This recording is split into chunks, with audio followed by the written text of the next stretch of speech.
While there are other chapters I might eventually write about in my book, lessons I learned in the stillness, the last chapter I would end with would be called Never Say Never. God is amazing, and his hand in everything shouldn't surprise me, yet it is constantly always amazing.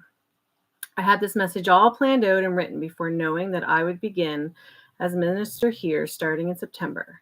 And as I sat this week one evening after VBS going through the message to add and tweak, I thought, wow, definitely never say never. So here it goes. Aristotle once said, "You will never do anything in this world without courage." And a story goes like this. It's ridiculous, really, I told myself. Just do it. I had felt a nudge, a small but holy whisper to do something I didn't want to do. There had been conflict and I was hurt, and the last thing that would even cross my mind as a good idea was to take another step of reconciliation. I knew that the whisper was from God because I wasn't coming up with it myself, and that what I needed to do was the right thing. And the right thing on a cold Thursday morning was to write a note of apology. I was fighting with God about writing a note because, dear friend, let me say it again in case you missed it. I didn't want to. I bet you felt this before too, whether you've said it out loud or under your breath or deep in your heart, as if the God who knows all doesn't hear us when we grumble in our hearts. There are things that life asks of us, good things, hard things, and sometimes we don't want to do them. I remember reading this one day and thinking, yep, been there, except it wasn't a cold Thursday morning, but a warm summer day. I felt a nudge to apologize to someone that I didn't think I really needed to apologize to.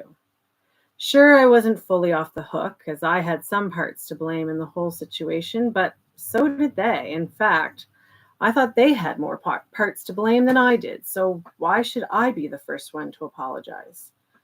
But I sucked up my pride, went over to their place and apologized, at which point they did too. And our relationship has been stronger ever since. Sometimes we need courage to write a note, to get out of bed, to say hard things. And yes, sometimes we need courage for the unexpected, defining moments of life. God can give us courage, and he reminds us of our worth so we can do the things we never thought we could do or would ever do.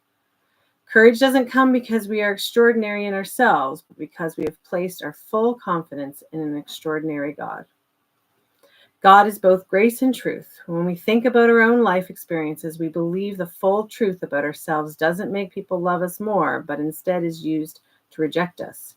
We hear the voices that were hurtful when we were younger, or our first heartbreak, and we act as if those statements are still true, no matter how old we are. We have regrets, disappointments, sometimes just trying to survive. But God, he doesn't just want us to survive, but to thrive. Yes, there is an eternity waiting for us, but we have life right here, right now. And God asks us to experience him right now. God is looking for us to be different people on the inside and out because of this remarkable grace. What ends up playing in our head after failures can be fake grace. Fake grace operates on compromise and concession. It makes excuses. It finds problems with others and proposes changes others need to make. It blames. But you know what's wrong with fake grace? It leaves out God. We live out of fear, not freedom. When we come face to face with these broken parts of our hearts, our first response is often fear. Fear has no power until we give it control, until we decide that what it says is true, and we must take action on it. Then fear becomes the captor of our souls. It keeps us stuck and small. It makes us treat the world with suspicion. It makes us doubt God's goodness. It's a little whisper that tells each of us, look out for yourself. Fear sidles up next to us and says, God doesn't listen.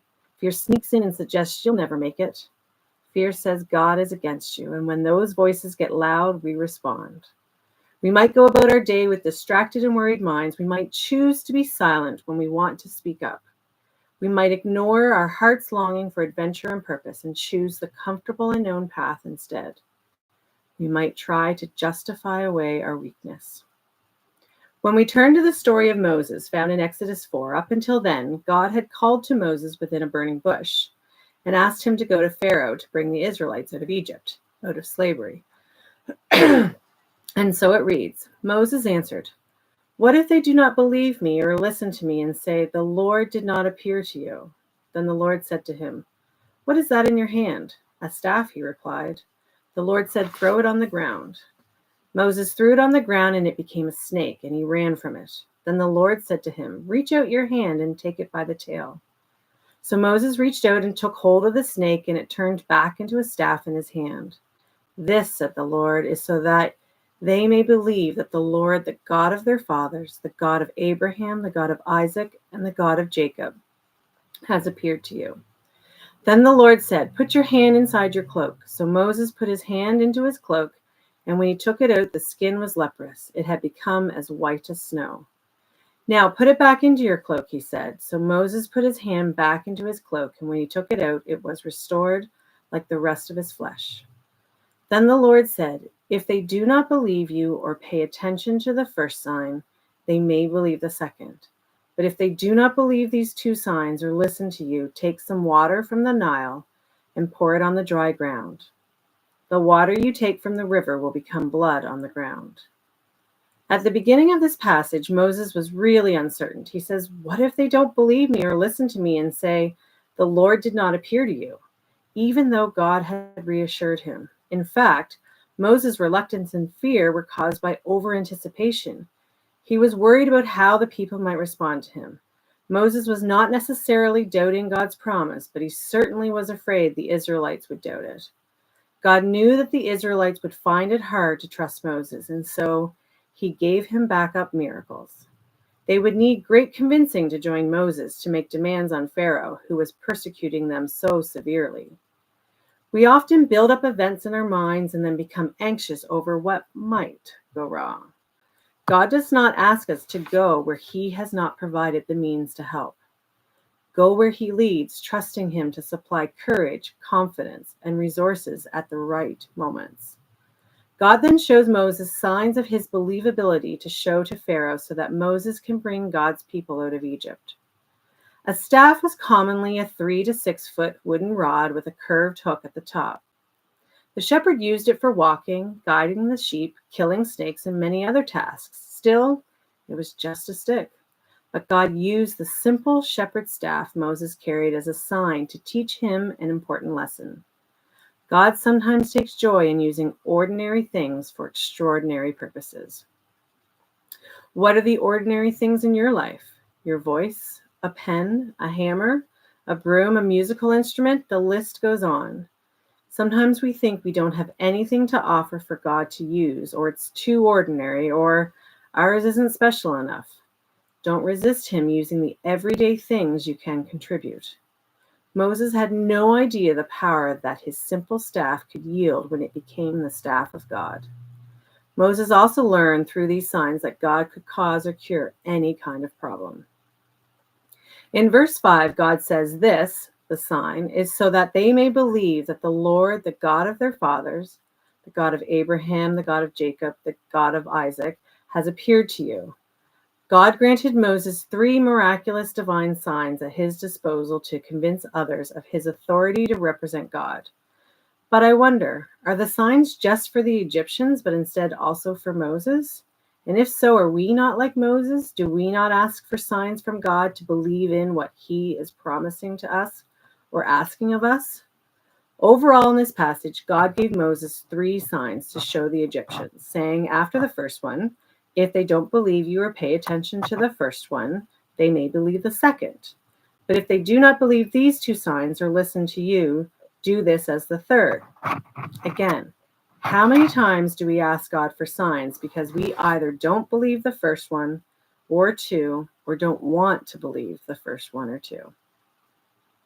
If we continue at verse 10, Moses said to the Lord, "Pardon your servant, Lord. I have never been eloquent, neither in the past, nor since you have spoken to your servant. I am slow of speech and tongue." The Lord said to him, "Who gave human beings their mouths? Who makes them deaf or mute? Who gives them sight or makes them blind? Is it not I, the Lord? Now go. I will help you speak and will teach you what to say." But Moses said, "Pardon your servant, Lord. Please send someone else." As one commentary speaks of verse 10, Moses' statement, "I've never been eloquent neither in the past, nor since you have spoken to your servant. I am slow of speech and tongue," has generated much misunderstanding on the part of those who have not recognized it as a ritual protest. And it often has been taken literally, as if Moses actually either had a speech defect or was incompetent as a public speaker or had forgotten his Egyptian. In fact, Moses did a huge amount of speaking in the remainder of the narrative and law, yet nowhere did he reveal the slightest speech hesitancy or inability to make himself understood. Why then did he make the claim to be slow of speech and tongue? The answer has to do with the culture. In the style of ancient Near Eastern exaggerated humility, it would be used in situations where one is appealing for help or mercy from someone else, or being modest or critical about oneself after being given a great assignment. Have you ever been asked or nudged by God to do something and you tell yourself you can't, you don't know how to, when in fact that isn't the problem at all? Instead, you're being critical of yourself, appealing for help. But if the job does indeed involve some of our weak areas, then we can trust that God will provide words, strength, courage, and ability where needed. While we are often told to use our gifts to glorify God, and that is all true, I believe sometimes God asks us or wants us to use what we believe are our weaknesses to glorify Him. Despite how difficult something can be to do, when we rely and trust in God, we see how God can provide what we need no matter the circumstances, and how others can see this too. While I loved math and reading growing up, I did not enjoy writing. Yet, as I write more and more over the last few months, I see and feel God's hand in what He wants me to write.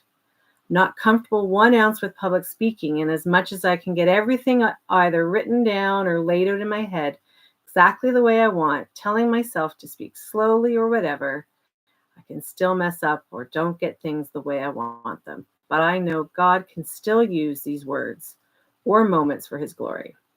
I see that as I do it more and more, God helps me get comfortable. God then responds to Moses, "Who gave human beings their mouths? Who makes them deaf or mute? Who gives them sight or makes them blind? Is it not I, the Lord? Now go, I will help you speak and will teach you what to say." God is encouraging Moses as He does to us. God's telling Moses that he just needs to say what God is teaching him to say. God knows you, every ounce of you. He doesn't make mistakes. And so when He calls you to service, you feel a nudge and you're like, "But I don't know how to." God knows you better than you know yourself, and He will support you in whatever it is He is calling you to do, even if it isn't a gift you think you're very good at. Moses then pretty much says, "I don't want to do it. Send someone else." He tried to refuse the call.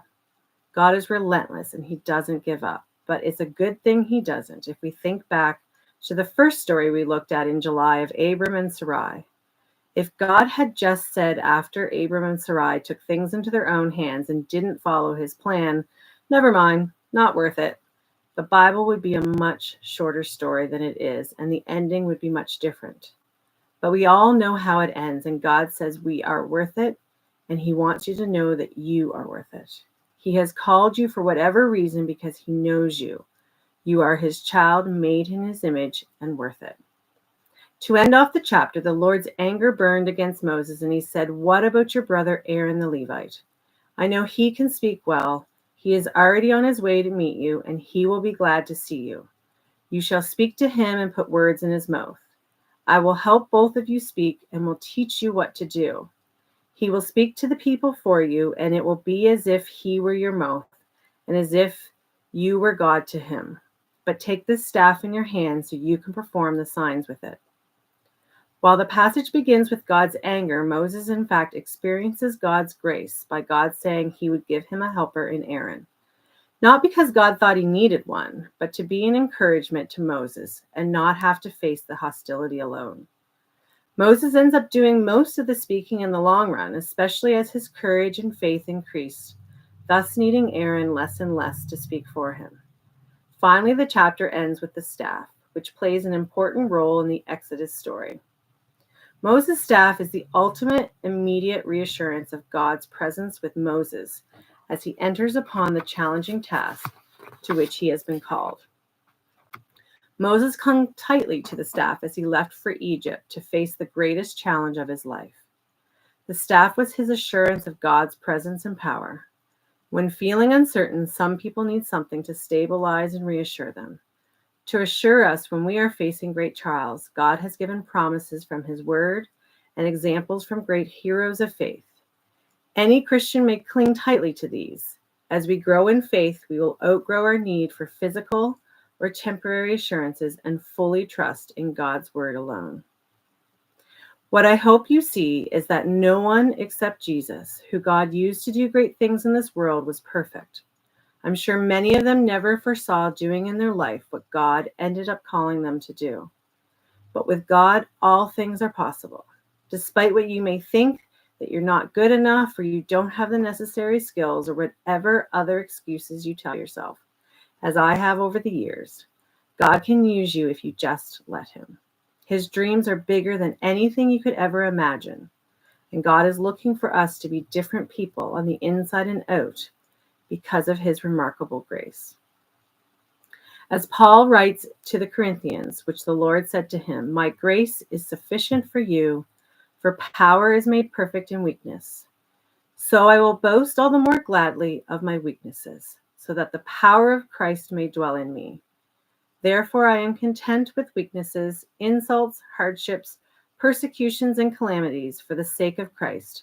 For whenever I am weak, then I am strong." When I finished what I thought was my last master's degree in 2019, I said, that was it. Never was I going to do another degree. I had 5 degrees by that point, and during most of my children's lives, they had seen me working in the evenings and weekends on a paper or reading of some sort. Little did I know what God had in store for me. While I didn't understand it at the time, the conversations went something like this. God, how can I fit this degree into my life right now? I already said that was it for courses. I wasn't going to do another degree. But God kept nudging. Then I said, God, why do I want to do another degree that will take me away from the place where we have established our lives as a family? I'm not ready to go yet. But God kept nudging me. Then in the spring, I didn't understand why the plan seemed to be changing so much. I thought I was following it. I thought I was supposed to do this degree full time and head out wherever God was leading us as a family. Until I realized that was my plan, not fully God's plan. So God kept nudging me, but it became louder and louder. God was leading my family and I right where we were. I began to understand and see how God wanted to use me. 4 months ago, I took a leave of absence from my job, signed up for full-time classes in the fall, and was ready to see where God was leading me. And in September, I will tell you more about the remarkable story of how God led and told me to apply for this position, as it wasn't even on my radar. But the excitement that fills me for this church community and what we can accomplish together as a family for God's kingdom is incredible. Ask God to use you, to give you the courage, and through God's grace, some of your nevers may become reality. Let God use some of your nevers to draw you closer to him and experience his magnificent glory. It can sometimes be scary, but it's also freeing with God by your side, and awe-inspiring and remarkable to see what God can do when you let him for those unexpected, defining moments of life. Amen.